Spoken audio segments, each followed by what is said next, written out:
de Gauss. En esta sección se describe una correspondencia de tipo general entre el flujo eléctrico neto a través de una superficie cerrada, con frecuencia considerada como superficie gaussiana, y la carga encerrada en la superficie. Esta correspondencia, conocida como ley de Gauss, es de importancia fundamental en el estudio de los campos eléctricos. Carl Friedrich Gauss, matemático y astrónomo alemán.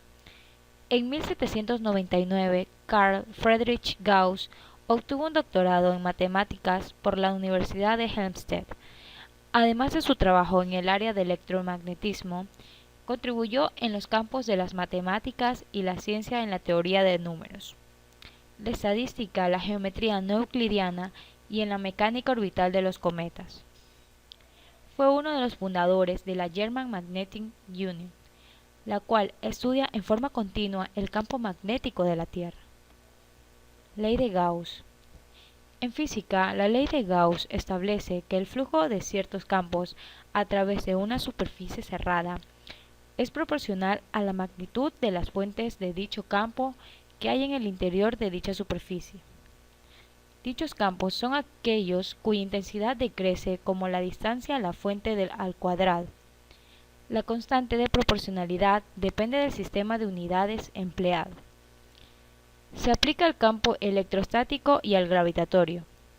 Sus fuentes son la carga eléctrica y la masa respectivamente. También puede aplicarse al campo magnetostático, aunque dicha aplicación no es de tanto interés como las dos anteriores. Flujo del campo eléctrico. El flujo, denotado como phi, es una propiedad de cualquier campo vectorial referida a una superficie hipotética, que puede ser cerrada o abierta. Para un campo eléctrico, el flujo phi se mide por el número de líneas de fuerza que atraviesan la superficie. Para definir el flujo eléctrico con precisión, considérese la figura que muestra una superficie cerrada, arbitraria, ubicada dentro de un campo eléctrico.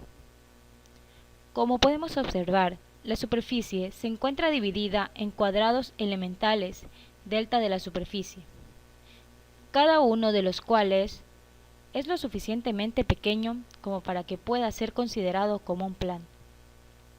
Estos elementos de área pueden ser representados como vectores de delta de la superficie, cuya magnitud es la propia área, y la dirección es perpendicular a la superficie y hacia afuera. En cada cuadrado elemental también es posible trazar un vector de campo eléctrico E, ya que los cuadrados son tan pequeños como se quiera.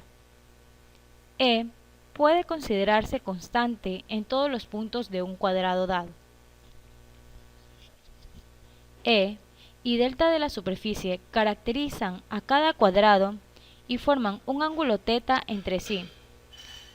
Y la figura muestra una vista amplificada de dos cuadrados. El flujo entonces se define como sigue.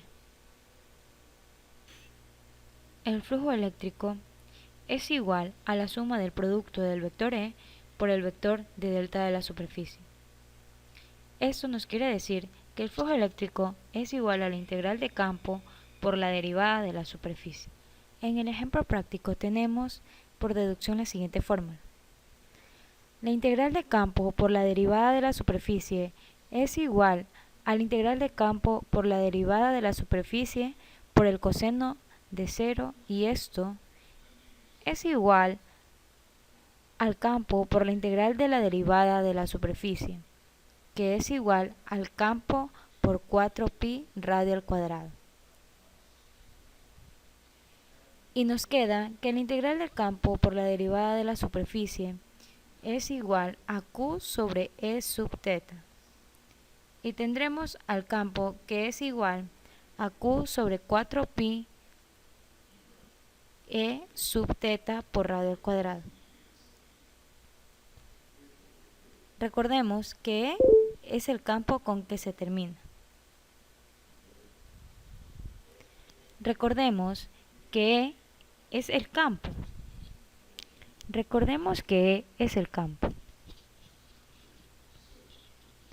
Ley de Gauss, ¿para qué sirve?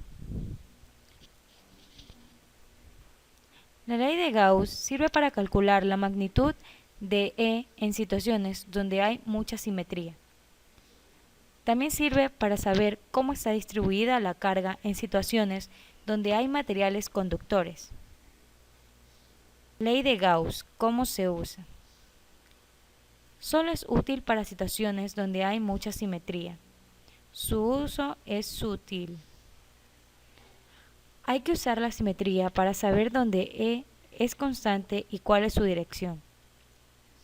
Hay que encontrar una superficie cerrada en la cual E sea constante o donde el flujo sea cero, E perpendicular a la superficie.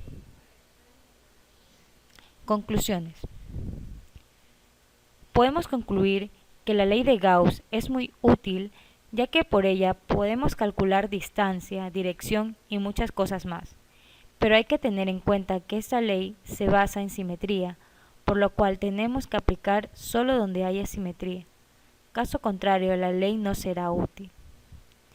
Podemos afirmar que el flujo eléctrico también es parte fundamental, ya que es por lo que podemos denotar el campo eléctrico, su dirección, y es la propiedad de cualquier campo vectorial.